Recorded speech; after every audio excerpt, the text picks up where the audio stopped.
artificial intelligence. You hear that term everywhere, right? It's in the movies we watch, it's on the news, and it's literally in the phone you're holding right now. But what is it really? Like, beyond all the hype, how does it actually work? Well, in this explainer, we're going to pull back the curtain and demystify AI, starting with the biggest question of them all. Should we be afraid? I mean, that's the question that hangs over every single conversation about AI. And you can't blame people for asking. For decades, pop culture has been feeding us these nightmares of robot overlords, Skynet from the Terminator or the machines from the Matrix. And hey, when super brilliant people like Stephen Hawking start issuing warnings, it's pretty hard not to feel at least a little bit nervous. But here's the weird thing, the big paradox. The AI we're afraid of is this conscious, evil villain bent on world domination. But the AI we actually use every single day is in our pocket asking if we need directions to the nearest coffee shop, or it's in the background deciding which YouTube video you should watch next. One is total science fiction, the other is just Tuesday. So what's the deal? Where's the gap between the two? That is exactly what we are here to figure out. Okay, first things first. Let's separate the science fiction from the science fact. Because if we really want to understand where AI might be going, we first have to get a super clear picture of what it actually is today. So here's the absolute core idea. A normal computer program is, it's rigid. It just follows a script. If it hits a problem it wasn't specifically coded for, it just breaks. But an AI? It's different. It can chew through enormous amounts of data, find patterns all by itself, and then, and this is the key part, it can apply that learning to new things it's never seen before. That ability to generalize, that's its superpower. But how does a machine actually learn? It sounds kind of like magic, doesn't it? Well, it's not. It's a process. So let's pull back the curtain and look at how the engine really works. We're going to use a really simple example to make this crystal clear. Okay, imagine our goal is to teach an AI to do something that seems pretty simple for us. Just look at a picture and tell us if there's a bird in it. Simple, right? So this whole process is called training. First, we give it some clues. We define the features of a bird. It has a beak, it has wings, feathers. Then we assign a weight to each one, like how important it is. Now comes the most important part. We test it. We show it a picture of, say, a penguin. The AI might get it wrong. And when we tell it, nope, that's wrong, the AI goes back and automatically adjusts its own internal numbers, its weights. It learns from that mistake. Now you do this not once, but thousands, even millions of times, with millions of images, and slowly but surely, that AI builds its own incredibly complex model for what a bird is. And this is maybe the most important thing to get your head around. The AI doesn't understand what a bird is. It has no concept of flying, or chirping, or building a nest.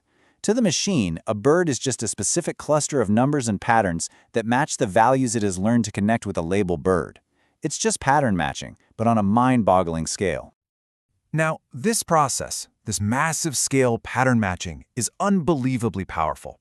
But it can also lead to some really, really weird and hidden problems. And that brings us to something called the black box problem.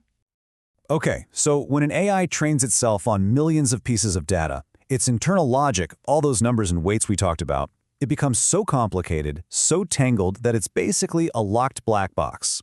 We can see the information we put in, and we can see the answer that comes out, but we often can't see why. We don't know exactly how it got from A to B. And here's a classic real-world example of this. Researchers trained an AI to identify wolves, but it kept making these really weird mistakes, like calling a husky a wolf. When they finally figured out a way to peek inside that black box, they found something bizarre. The AI hadn't learned what a wolf looks like at all. Nope. It had learned that pictures labeled wolf almost always had snow in the background. It wasn't a wolf detector, it was a snow detector. It found the laziest possible shortcut to get the right answer, and the humans who built it had absolutely no idea. And this kind of thing leads us straight to another massive challenge: bias. You see, an AI is only as good, or as fair, as the data we train it on. So if our data is flawed or biased, you can bet the AI's decisions will be flawed and biased too. Take this famous case study. An AI was built to help a company screen job applications, but it started systematically throwing out applications from women. Why? Not because someone programmed it to be sexist. It was because it was trained on the company's hiring data from the past 10 years, data that already showed a clear bias toward hiring men. The AI didn't invent the bias. It just learned our bias from the data and then amplified it with scary efficiency.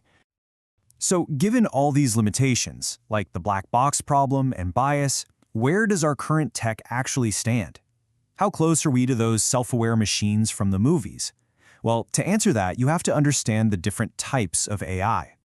Okay, pay really close attention here, because this is probably the most important distinction in this entire conversation. Everything we have today, and I mean everything, from Siri to ChatGPT to self-driving cars, is what we call narrow AI. It can be brilliant at one specific task, but it can't do anything else. Your chess-playing AI can't write you a poem. Now, the next level up is general AI.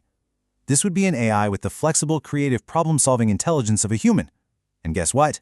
It does not exist. It's still completely theoretical.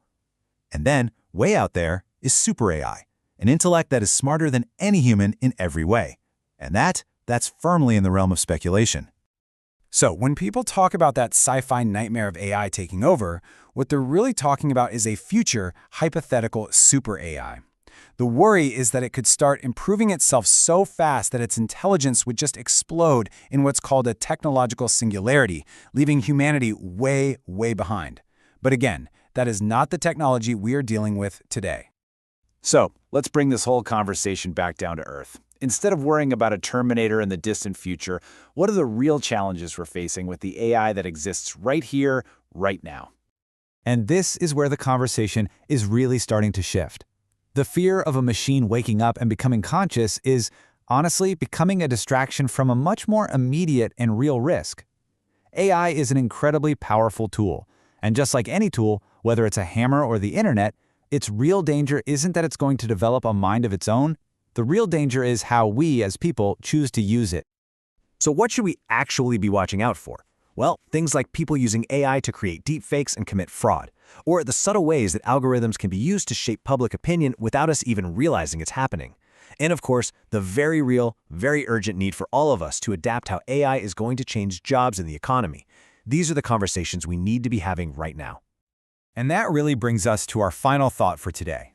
The fear is always framed as AI is going to take my job.